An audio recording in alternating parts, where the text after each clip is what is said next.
It's showtime! Howdy, howdy, howdy, guys. I hope y'all are doing fantastic. Oh, we're getting so close to Big Brother. Can you see the smile? I'm so excited. It's going to be so much fun. Welcome to all of y'all. Welcome to, I think, episode 138 of Cliff Notes Live. Welcome to Monday evening. So happy to see y'all out here. It's feeling now like it's Big Brother. We've had to wait a month and a half or so, but we're almost there.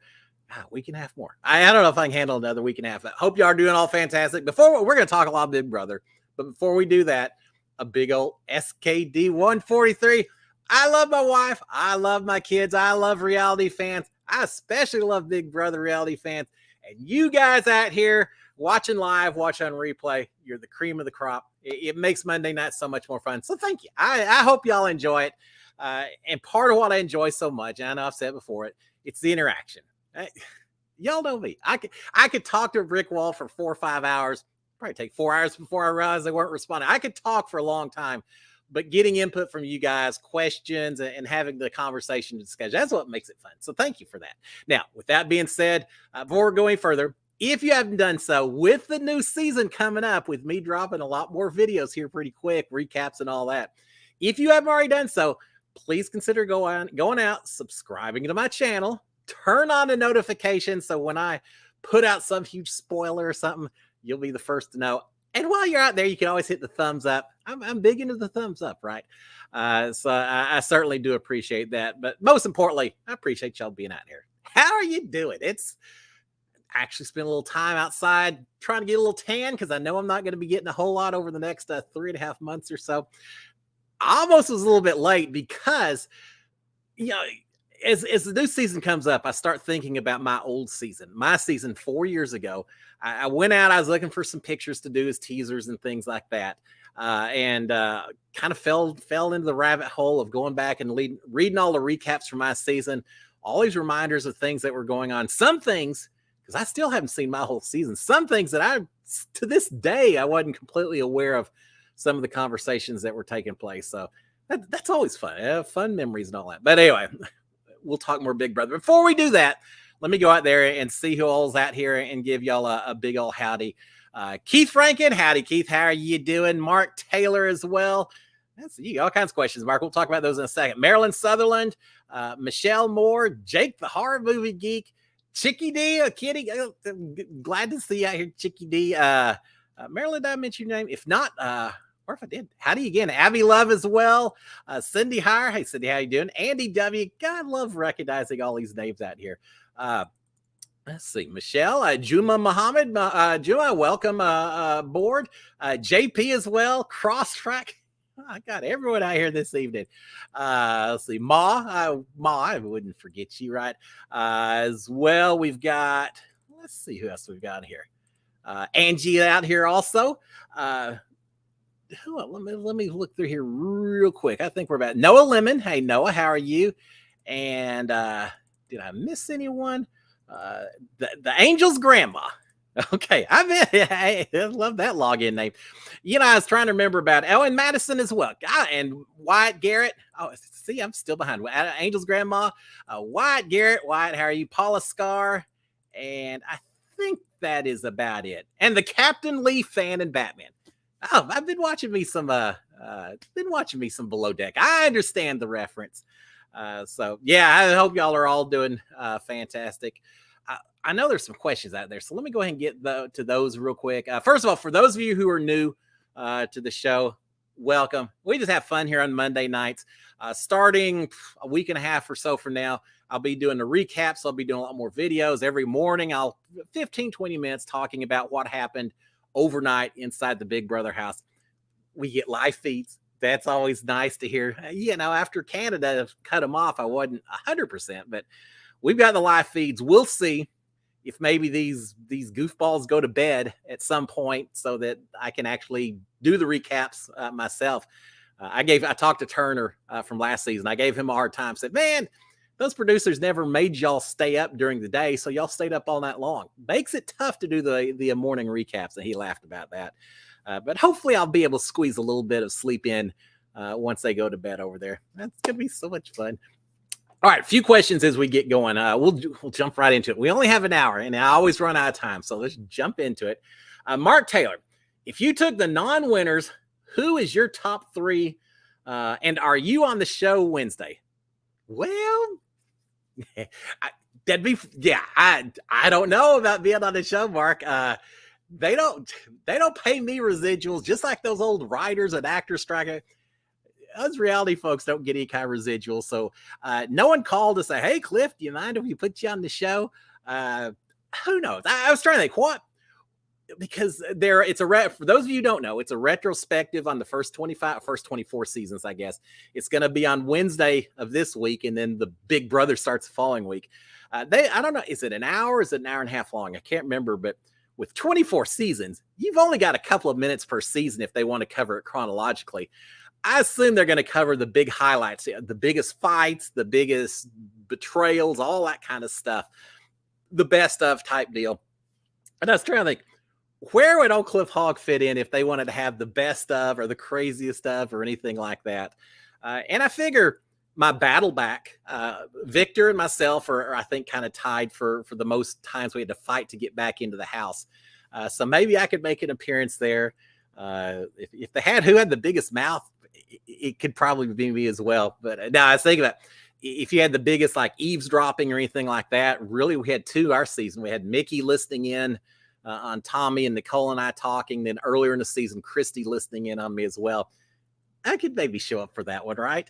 But certainly the battle back as well. I don't know. So the very first, getting banished at the very first. If they had an old guys introspective, I could probably be part of that. Because there are a few of them, but Kevin never had to win a battle back or an HOH or a veto. I don't think he won anything while he's in there. Donnie won quite a few, but really me and Donnie of us older folks. There's only a few of us that won a few comments, so they could have some of that as well. But no, I don't know. We'll see. But I certainly am going to be watching it. It's going to be a lot of fun. Now, as far as your first question, not counting the winners, my top players. It probably depends on how you're categorizing. Are you categorizing it based on who I thought were the most strategic players that maybe could have won if you went in other seasons? Or is it just pure entertainment type play? And there's obviously some differences in those two. From a pure entertainment value, I may throw Raven out there, but from a strategic standpoint, probably not so much. Who would be my top ones? Eric Stein. America's favorite player, America's player from season 8. I thought he got dealt a bad hand. I think if he'd been able to play on his own, he could have easily won that thing. I thought he was a fantastic player. It was kind of fun to watch too. Brittany Haynes, the queen of the diary rooms. She was so much entertainment to watch. She always had the best sessions. Talk about, drive me crazy. Do I want to see the HOH room? No, I don't, but I'll go. She was a lot of fun, and she's a good player as well. She came in third or fourth of her season. I felt so bad when they told her that she was getting dropped, I think, at 4. Kind of like me. I know the feeling, Brittany. Who else? Vanessa Russo, one of the best strategic players. I always love Vanessa. Johnny Mac. Johnny Mac was just fun to watch. I still don't know strategically. He was just kind of there. I don't remember him making a whole lot of big moves. But everyone just kind of liked Johnny Mac. Well, most people. I remember a few conflicts here and there, but he was fun to watch as far as players go. And then who else? Lane Ellenberg. Do you remember Lane? Season 9, I think, or 10. I can't remember now. Lane came in second place behind Hayden. I loved watching Lane because I was working in the oil field. Lane was working in the oil field. So I felt a lot of commonality between the two of those, the two of us. So I certainly was cheering him on. I've met him a few times since I got out of the house, and a really nice guy. We tell a lot of stories being oil field and all that. So I don't know, it's 4 or 5 people off the top of my head. There's a lot more out there I could certainly throw out there, especially if you're talking entertainment and not just pure strategy. But that's the beauty of it. There's so many different things that we can watch and so many different ways you can cheer on a player. Are you cheering for someone just because they're the underdog, because they're incredibly strategic, or because they're just bringing the drama to the house? I hope we get all of that this season. I'm sure we will. I'm sure those casting folks, y'all realize we already have, whoever's going into that house has already sequestered away wherever they're being held. They are so excited. They don't have a clue what's going on. They're starting to figure out. It's starting to hit home that they're getting ready to have to do this thing. Uh, I still remember. I mean, I'd gone through sequester. I'd had press day. I'd had people tell me how to do my microphone packs. So it was starting to hit home. This is going to be real. But where it really hit home was when we were standing just off stage. We weren't allowed to talk to each other because they didn't want us to hear each other's accents or anything. Just standing off stage, but you could actually look at each other. And some of the producers saying, guys, don't move, don't say a word, just stand right here. And all of a sudden they said, okay, now go up, get on stage. And we walk up there and there's people in the stands and Julie Chen is standing there and the cameras were there. That's when all of a sudden I looked around and said, Jesus, what did I just get myself into? I was pretty happy. I was a lot more excited. Just said, oh, this is going to be so much fun. You ever heard there's the Twisted Sister, the guy from Animal House? I'm going off a tangent here. Anyway, he looks at one and says, oh, this is going to be so much fun. That's what I felt like standing up on that stage. And it was, for the most part, a little stressful, but a lot of fun. All right. Can y'all tell I'm a little pumped up this evening?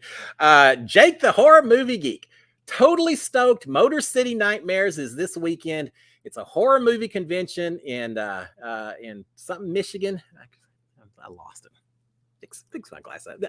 Doesn't matter. Jake, that's pretty cool. I like the horror movie. Of course, my old standby is always going to be Dawn of the Dead, the original George Romero. I love me some horror movies.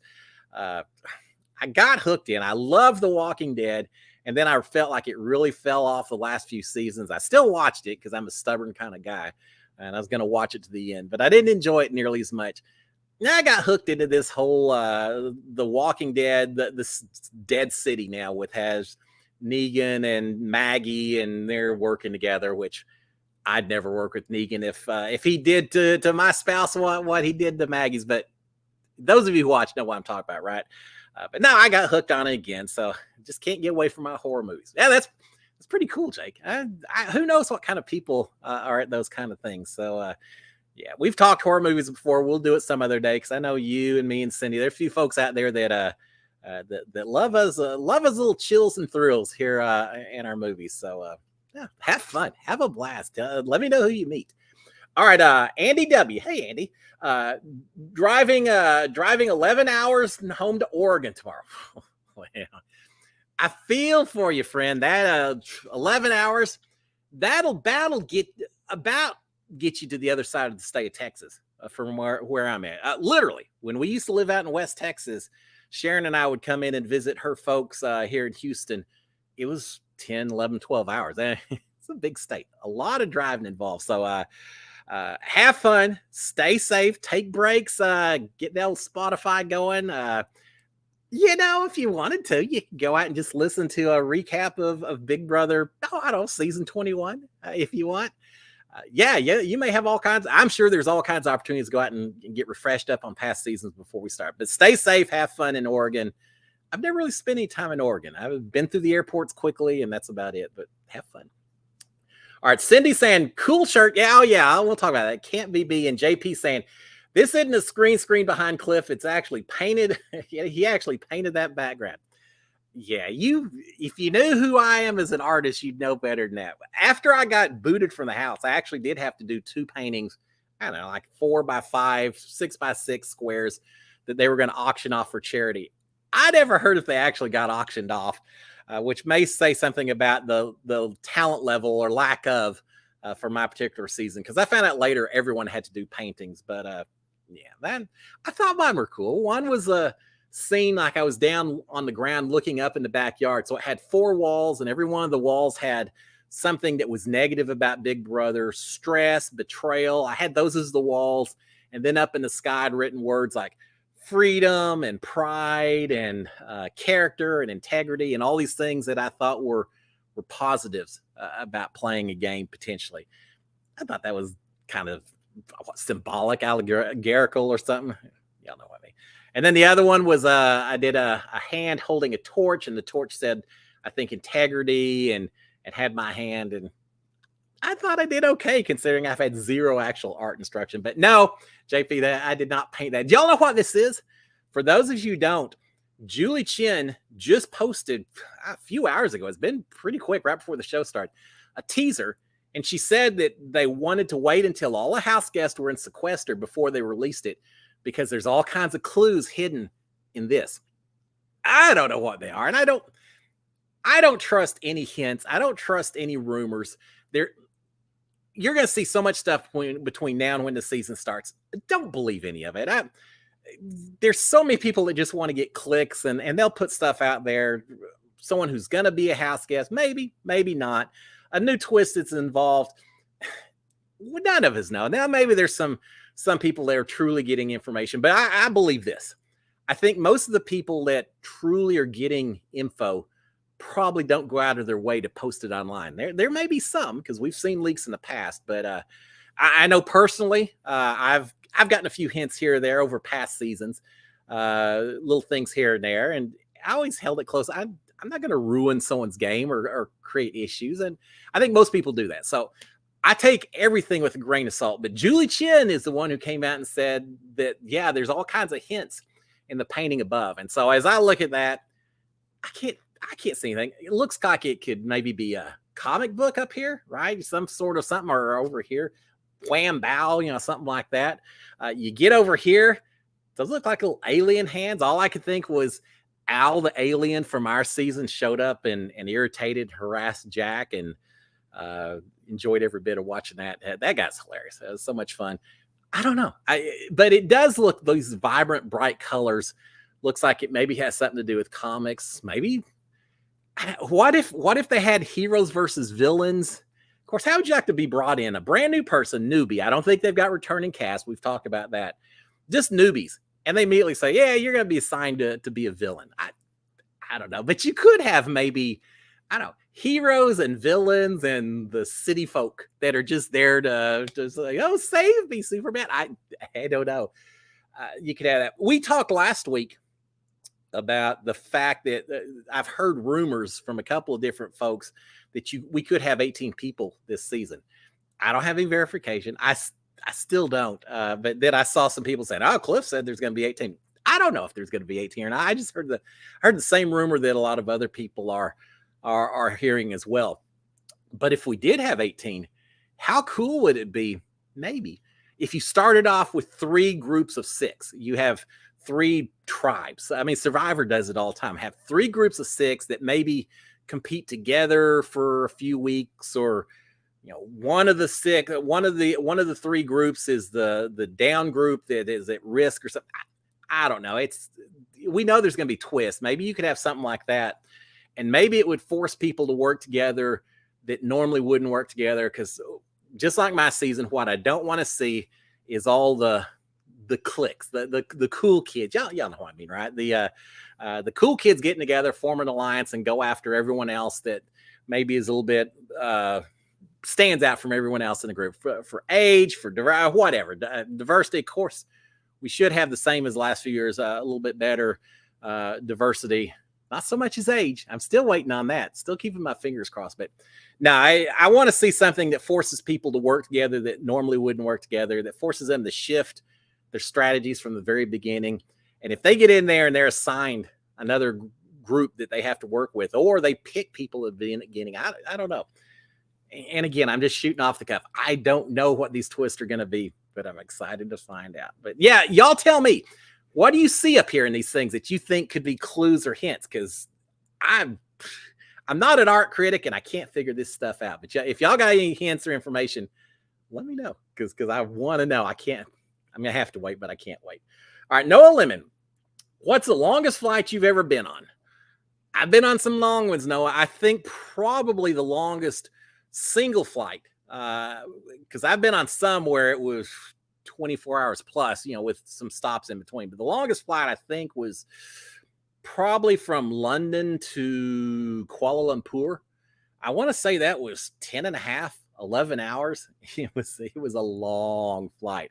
It was from Europe to Asia, London to, I think it was Kuala Lumpur. It could have been Singapore, but I think it was Kuala Lumpur. It was a long flight, but I've gotten used to them over the years. It's easier now. And just like if you're driving to Oregon, it's taking 11 years, there's lots of things to keep you busy with music. Movies, not so much if you're driving, but if you're sitting in their plane, yeah, I've got my books, my movies, and everything else. My biggest deal was always just to get up and move around every once in a while, because that's a long time to be sitting in a seat. So yeah, that's the longest flight I've ever been on. I took one trip one year it was a true around the world trip. Started in Houston, went to London, did some stuff there, then went to the Middle East, had a meeting there, then went to Asia and had a meeting in, I think that was this Beijing, actually, is where that one was. I spent a week over there doing some work. From there, it was time to fly back home. And instead of flying back through Middle East and Europe, I flew from Beijing to Tokyo, waited, had a layover in Tokyo, and then flew to San Francisco, changed planes, flew to Houston. So just like old Phineas Fogg, I did around the world in a couple of days, it seems like. The dates and the date lines and all that, I wasn't sure what day it was I got back home. I just was ready to get back home after that. I've been on some long trips, some long flights over the years. All right. Let's see what else we have on here. Juma Muhammad saying 25 years is a big deal for CBS and Big Brother reality. Very cool milestone for sure. And here's the kicker. It actually hadn't been 25 years. It's been 25 seasons, because we had Big Brother Over the Top. And I think during the writer's strike, we had an extra year thrown in there as well. So when was the first Big Brother? 2001, right? No, 2000. 2001? I think it may have been 2001. Y'all correct. I can't believe I don't know that. But we're only 22 years or so. But we've got 23, getting ready to be 25 seasons under the belt. They can do this in a couple of years more. Maybe in a couple of years, when it's the 25th year, is when we'll have another version of All Stars or something. And hey, I'll be 60 then. That sounds like a great age to come back in the house. I'd do it if they give me the chance. So I don't know. Yeah, so we get to celebrate 25 seasons, and then here in just a little further down the road, we get to do 25 years as well.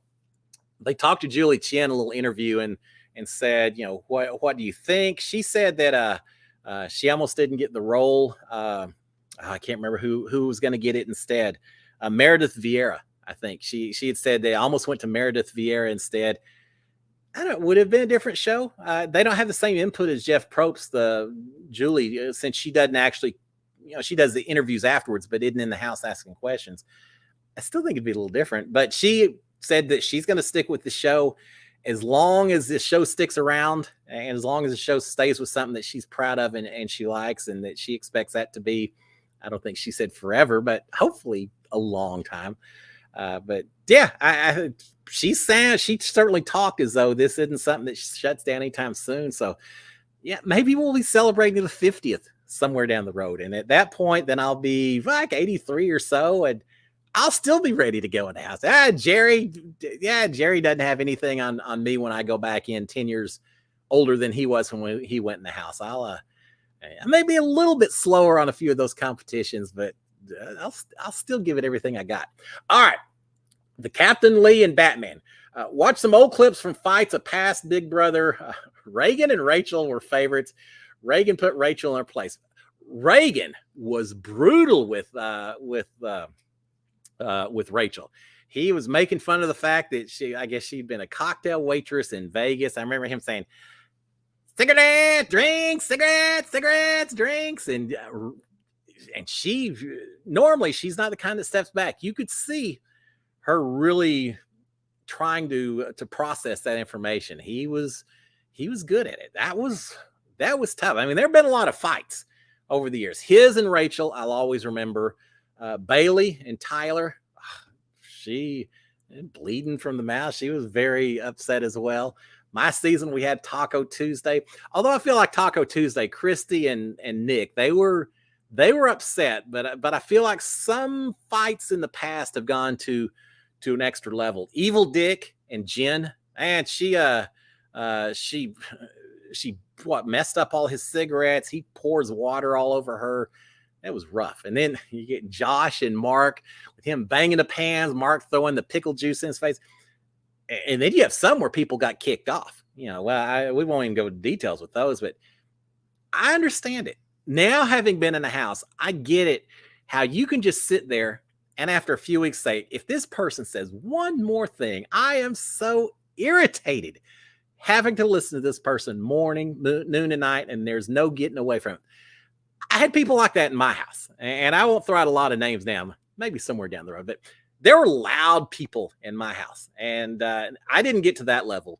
But I remember at some point just sitting there thinking, why do you have to yell everything at the top of your lungs? It's not that big a house. If I could hear you all the way from the other side of the house, like you're just right next to me, you're too high. Your volume is too high. You got microphones on. You don't need it. I wanted to call people out so bad, but you can't, not when you're playing the game, especially not on things that don't involve gameplay itself.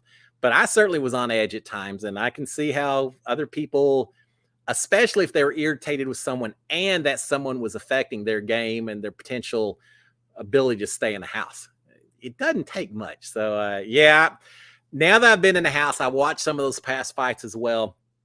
And I got to say, I mean, I still enjoy it, but there's a lot more empathy as well, because I can, in my mind, I can understand what's going on. I can understand how scared, how stressed out they all are, and that sometimes it's just some lashing out because of that. I get it. I absolutely get it. So as a viewer, I enjoy it. As a person who's been in there, I kind of feel bad for these people a few times. Real quick, Cindy had mentioned as well, and I just kind of forgot about it because I'm just talking away. Do y'all recognize this shirt? I think it was last week someone asked about, did we get to keep much of our stuff? And so I thought, all right, this week I'll go ahead and show off a little bit. Can't show off my BB comics because it's green, and against my green screen doesn't work at all, but I can show off this one. This is my Can't BB. Do y'all remember what competition this was from? I do. I remember night number 1. It was called Color Wars. We were split up into groups of 2. We had to hold on to a giant log. The last person left on the log won HOH for the first HOH of our season. Turned out it was Christy. I didn't even know what her name was. I didn't know anything. I didn't know if it was good or if it was bad that she got HOH. But I stayed up there decently. I felt pretty proud about how I did. Sis and I were on a log together, and I remember telling Sis, saying, look, let's work together. I'll tell you right now, if I win this thing, I won't put you up since we're partners on this log. Will you promise me the same thing? She says, yeah. I don't know if she would have kept her word or not on it, but we made the commitment. But I remember holding on up there and thinking, God, as soon as they start spraying this stuff on us, I thought it was just going to be water or paint. It was like dishwashing soap. You know how slippery it is? And all of a sudden my grips, as soon as I moved my hand one time to wipe my eyes and clear my vision, when I put my hand back, I knew there wasn't going to be a good grip from that point on because everything was slippery holding on to that log. But yeah, this was Can't BB from that very first HOH competition I did inside that house. Second competition for me, because I'd already had to do the dark maze forest to fight my way back in. So it was number 2 for me. I was very happy that I got to do this particular competition because it sure beat the alternative. All right. Moss saying, feels like a comic book theme. I think you're right. Those colors are just so bright, right? And JD Glad. Hey, JD, glad to have you out here. Get it? JD Glad. Yeah. Do you think the 4 different designs and sections of the Big Brother 25 logo could mean 4 teams? Ooh. Well, see, I don't, but you've got kind of 1, 2, 3. Could this be Julie Chen? Don't tell her I said that. And 5, maybe. I don't know why. I just have a feeling we're going to get some kind of a segregation of these players somehow, some kind of artificial division between them. What if they bring in on night number 1 and they say, hey, remember Dryer Camp or whatever it was last year? Half of y'all or a third of y'all, whatever. Yeah, you're in the house, but you're not really in the house. You're going to be here in the backyard for the first week, and you're going to be fighting for your survival. And those of you who do okay, you can come back in. I would be chapped if I thought I'd finally made it into Big Brother, and then I'm told I'm going to spend the first week of the season or first few days, whatever it is, living in that backyard where the temperatures are like an oven, 120 degrees. You don't get to see any of the stuff indoors. Not a great way to start the game, but at least you aren't getting sent home on day number 1, right? I don't know. I think JD, there could be something to that. There certainly do seem to be divisions up there, right? So yeah, maybe you do have some kind of teams or something. But that leads to the question: are the teams just random draws, or is one person going to win some kind of competition that lets them pick who they want? When was it? Big Brother 23, I think, when they had like 4 winners, and I think Frenchie was the top, and he got to pick one person, and then it went through, and so it's kind of a schoolyard pick to see how those teams were set up. I don't know. I'd be curious to see. As a viewer, I don't mind seeing teams. I think being inside the house, of course, during my season, I would have loved to have had teams like that versus having just one big alliance form. That would have worked much better for me, to force people to be part of my group, and I could have proved myself to them and all of that. But there's also something to be said. I always like the competitions where it's just you, where you're not depending upon anyone else. And so that would be a little bit tough if I was suddenly depending on other people. Do you remember Glenn from, I don't know what season Glenn was on, but they had 4 groups of teams there. Glenn was so perturbed because he had ideas about how to solve 1 or 2 of the competitions. They had to hold ropes and stack, I think, cups on top of each other or something. I don't remember, but he thought it should be done one way, and the rest of his team really wasn't listening to him. And as a result, they lost. He ended up losing the last competition, went home on day 2 or 3 as a result. That would chap me a little bit if I thought I went home because I couldn't get the other people on my team to do what would lead to victory. So I got mixed feelings about it, but as a viewer, the more twists, the better. Bring it on. All right. What else do we have on here? Ronnie Hittner, pumped for the new season, and REM saying psyched for the new season.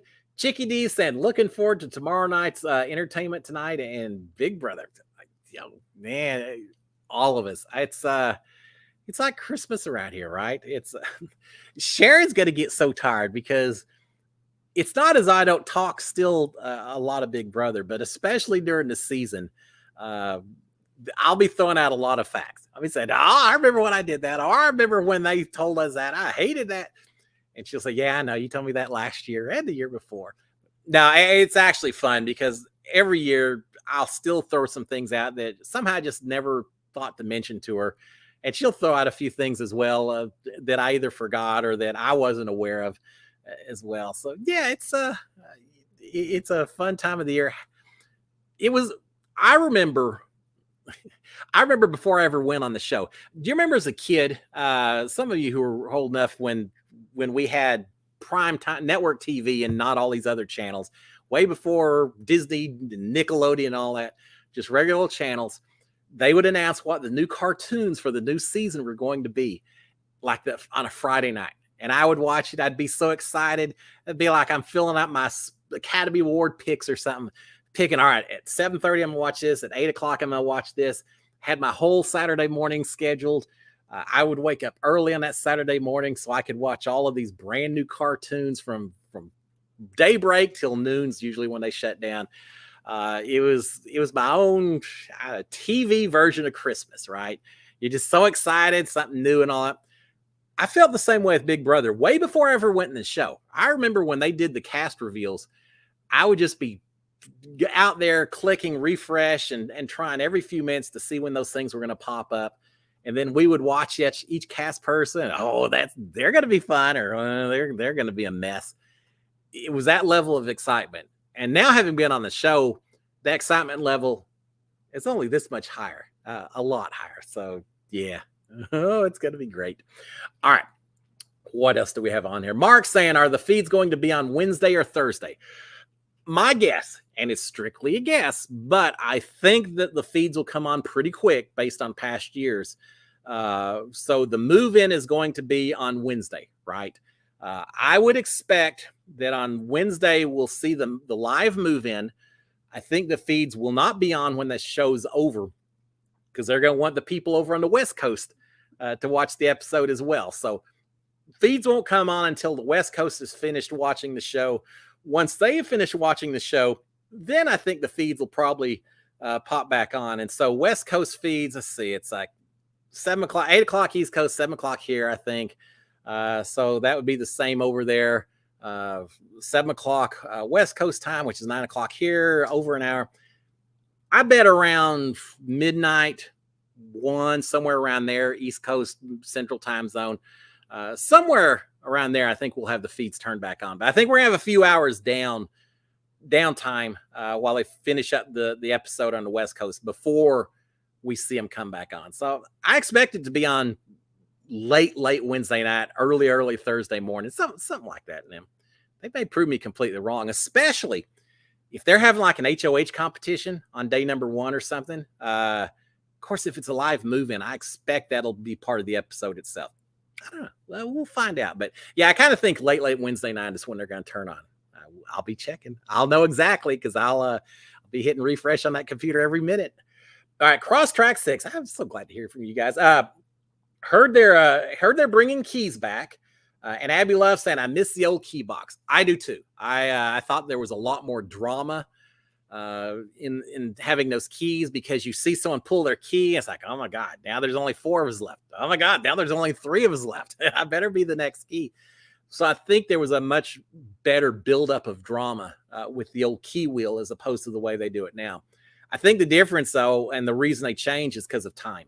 It took a while to do that key wheel as opposed to when someone gets up there and just turns that key, you immediately see their picture pop up there. It's just a little bit faster, and time is valuable for primetime TV, I guess.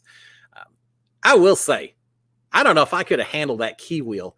Because and then most of the time I knew I was going on the block. You kind of know, right? Whether they tell you outright or not. But I remember the very first week Christy was HOH, and she had told me that there was a chance I was going to be a pawn. But she emphasized pawn, but I know pawns go home. So what can you do? Oh yeah, that's fine with me. Yeah, it wasn't fine, but I knew I couldn't do anything about it. So I acted like I was going to play along.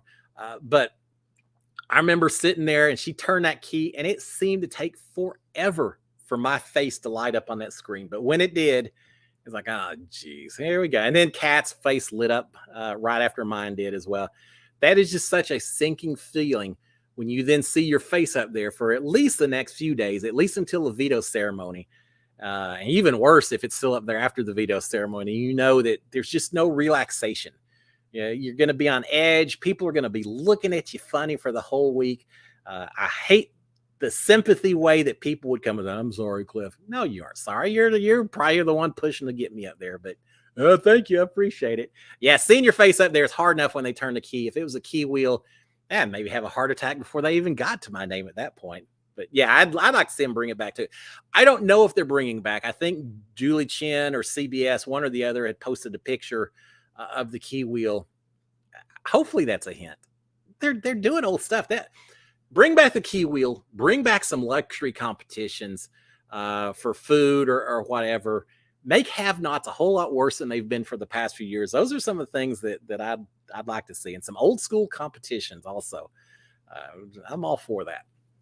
All right, Bill A. Hey, Bill. What was the most memorable about your season? Me. Yeah, right. I can never be objective about that since I was in the house. For me personally, the most memorable was day number 30 when I got blindsided. Then I won the battle back. Then I won HOH. And let me tell you, that HOH, because we had a battle back competition, it meant the HOH didn't take place until much later in the evening. We didn't finish up that HOH competition until probably midnight or so Thursday night. And then we had to wait around for me to get my HOH room. So it was probably 1:30 or 2 before I actually got my room. And then they woke us up at 8 o'clock, 8:30, 9 o'clock to do nominations. Sometimes the nominations took place much later in the day, but for whatever reason, they wanted noms first thing in the morning. So I had very little time from the time I won HOH until I had to make noms to make those decisions. And I put Jack and Mickey up, and give me 4 or 5 days, and I think I still would have done the same thing. But you're talking about a very compressed period of time to make some very crucial decisions. But yeah, me personally, it's got to be day number 30 and everything that happened on that particular day. Other people, what would they say on our season? Taco Tuesday, a lot of people talk about the leak that took place that I didn't know about, but was that on day 51 where everything was going crazy and some of the broadcasts leaked out on a satellite and all that no one knew about till later. When it was picking between Tommy and Holly, that was such a crucial decision and so difficult. So that certainly has memories as well. I don't know. I got a lot of memories from in that house. Some good, most good. A few of them a little being overheard by Christy, not so good. But hey, you take the good, you take the bad, and that's what you end up with. The facts of life, right? JD Glad. I also think maybe the 4 quality groups from royalty to slop life. That'd be cool. Yeah, King of the Roost all the way down to the peasants or something. Yeah, I could go with that. Someone has to sleep in the have not room or the backyard. Someone's all up in the HOH together, and then the others are in various. Yeah, okay. I'm into that if they want to do something like that. There's a game show where people are always fighting. You're positioning closer to the front. There used to be a kids game like that too. Wouldn't it be cool if every week you're trying to move up from the bottom up a rung, or someone's getting moved down a rung, kind of like relegation for soccer or something? It'd be all right. All right, Jake Horror Movie Geek. I see the Big Brother 14 have not room in the purple section of the painting. All right. Could be. Now that's a good point. I hadn't even thought about that. Go look at these color schemes for past seasons and see what they're showing you. All right. I got some homework now when I got done with it. Okay. It works perfect for me. That makes a lot of sense. Let's see. Yeah, good pick up there. I like that. All right. Jay Rosen. How can diary sessions consistently be spoken so perfectly and so clever? They're clearly not reading anything. Just because they get clever people in there, right? No, that's a good question, because the only time that we were asked to kind of read something or repeat something was for those freaking rules where they want us to describe the veto competition or the HOH competition, and it's done strictly for the viewers watching, just as a narrator. So yeah, I walk into the backyard and I see all these trees everywhere, but then I realize there's a bunch of ropes hanging down the middle, and I know this is going to be some kind of endurance competition, and I'm ready to go. Things like that, where they would want us to paint the picture of what was going on, and or the purpose of this veto is to hang on as long as you can, and if you can't hang on, you're done, and that kind of stuff. They would have us kind of go through the narration, but everything else, there was no script. We were just in there. Then there were a lot of leading questions. Cliff, you said you trusted Ovi, you trusted Christy, you trusted whoever. How much do you really trust them? And then you start thinking, well, I trusted them a lot until you asked me that question. But now there were a lot of leading questions in there. But let me give you an example. One of the very first diary rooms I ever went in, and they said, Cliff, how are you going to play this game? And I said, I'm going to play it a little bit like a possum. I'm just going to kind of play dead. I'm not going to let them know that I'm a threat. I'm just going to play dead and wait till it's my chance to strike.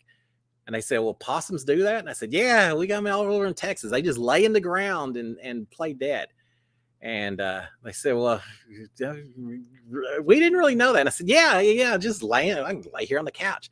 They said, Cliff, you want to lay on the couch to show us what a possum looks like? Go for it. Okay. And so I did it. And next thing you know, I'm on there. Same way I said some kind of joke about, before the wife. And I didn't think it's just kind of a throw. I just threw it out there. And next thing you know, it's apparently a thing. And next thing I know, I'm being asked to give all kinds of jokes. But no, it all came from us. Now, here's the other thing. Sometimes you would say something that they thought was pretty important. But you know me, I'd take 2 minutes to say it. And they'd say, Cliff, it's only an hour-long show. Is there any way you can say that again in 30 seconds? Can you trim it up a little bit? And I remember like one time I was talking about all the countries I'd been to that I considered really dangerous places. Because I said something like, oh, as dangerous as all those places where I think the house is even worse. They said, Cliff, we love it, but you don't need to name 20 countries. Can you just say the continent or something? Oh, yeah, sure. And so there were certainly things where we would repeat things a few times until they got their little soundbite that they liked. Or if we mispronounced a word or something, then they'd have us do it again. But beyond that, it was just a matter of you'd be in there for an hour and a half talking, and they'd find those 3 minutes worth of stuff where you actually said clever stuff, and they'd ignore the other hour and 27 minutes where you said really dumb stuff. So they pick and choose, and they've done their job for a long time, so they know how to do it. I was always worried when I went in that house, thinking, what are all this stuff they're asking me about? What is actually going to make it on TV? Are they showing me as a strategic player? Or are they showing me just as this, just this doofus who doesn't have a clue what's going on? Because they ask you, what scenarios could you picture happening, Cliff? What do you think's going on in these other rooms? And so you throw out 5 or 6 different options. Well, they could all be on board with me, but they also may be in there just talking stuff about me right now. Well, you say both things, so then you don't know which one they're actually going to use, right? The one where you say, oh, I know that I'm good, and they're all in there talking bad stuff about you. So you don't know. I always wondered about that when I'd come out of one of those sessions. All right, Bill A., who used Hardy's toothbrush to clean the toilet? What was her name? I can't remember her name. I didn't actually start watching passionately until season 8. So a little before I became a huge fan, but I remember the thing. Yeah, she was bad. She used his toothbrush to clean the toilet, which is bad. Even worse for her is that she had to tell him that she did it. They said he can't use that toothbrush. It's not safe. You can't do something like that. So she had to tell him that she'd used his toothbrush, which doesn't go a long way towards building relationships inside the house. I don't know. Are they going to show that as part of this clip? They may, but they may also want to avoid some of the things that were considered slightly less safe. God, if you did that nowadays, they maybe boot you from the house. You'd certainly get a very stern talking to, and maybe she did even back then. But yeah, I wouldn't have considered that during my season. I've got a devious mind.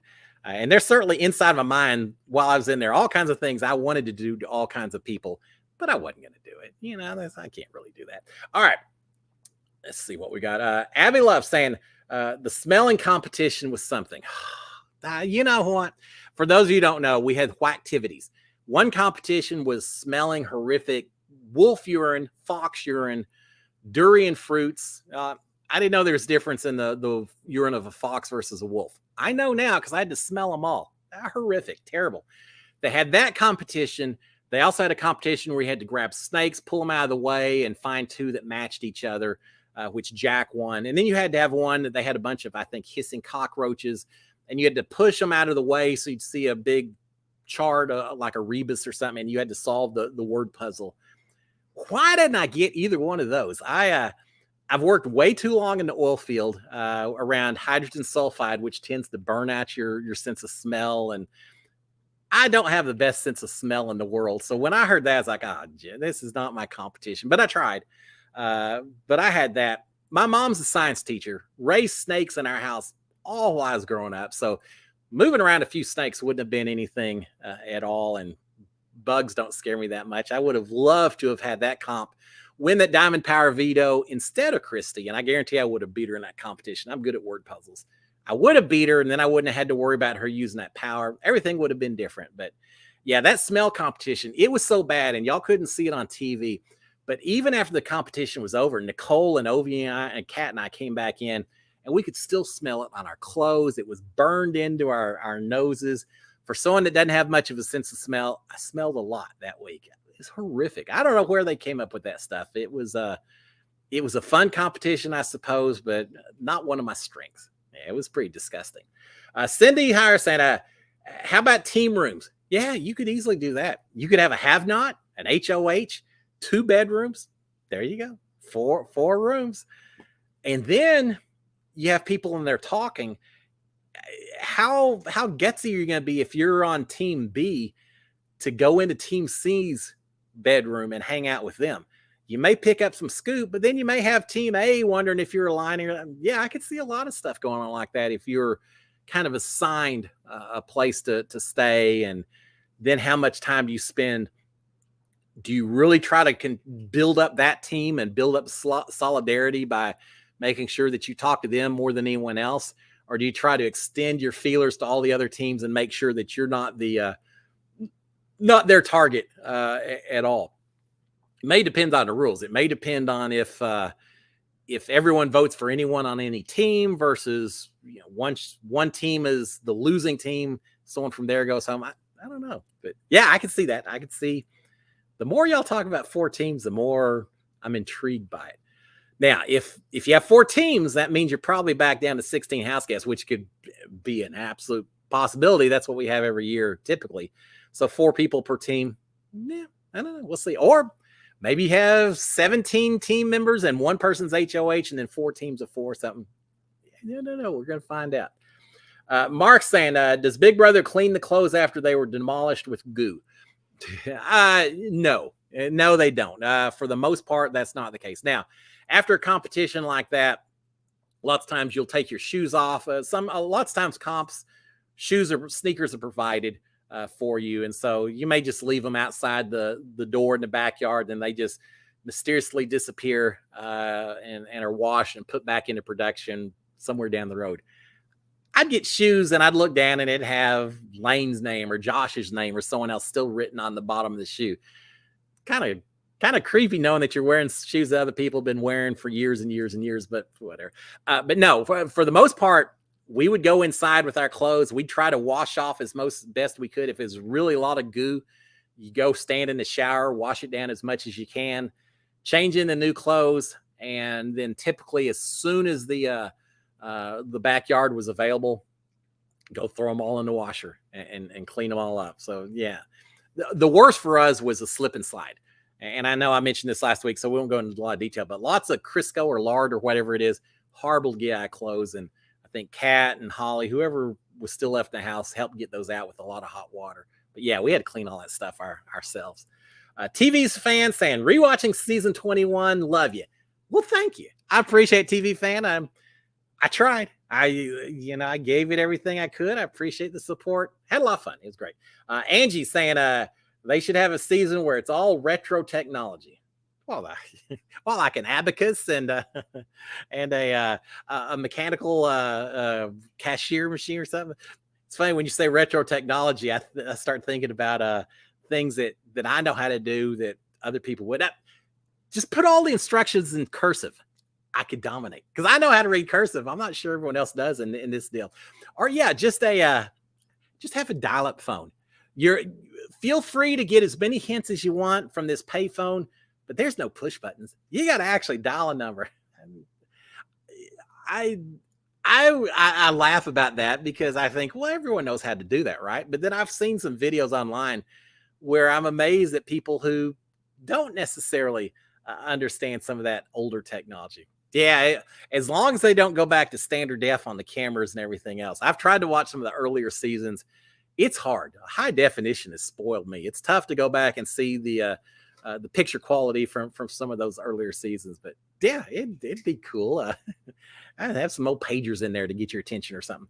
Crosstrack saying, do you still keep in touch with Kat?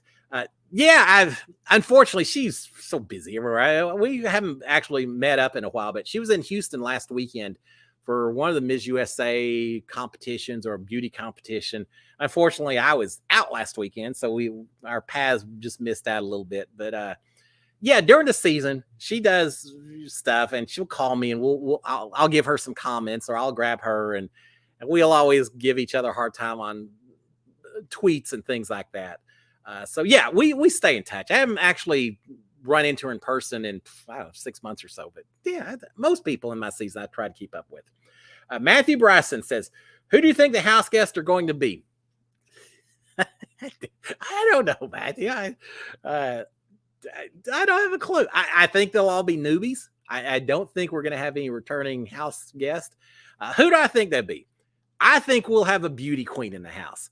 I think we'll have some alpha jock male who probably does surfing or rides horses or climbed Everest or something like that.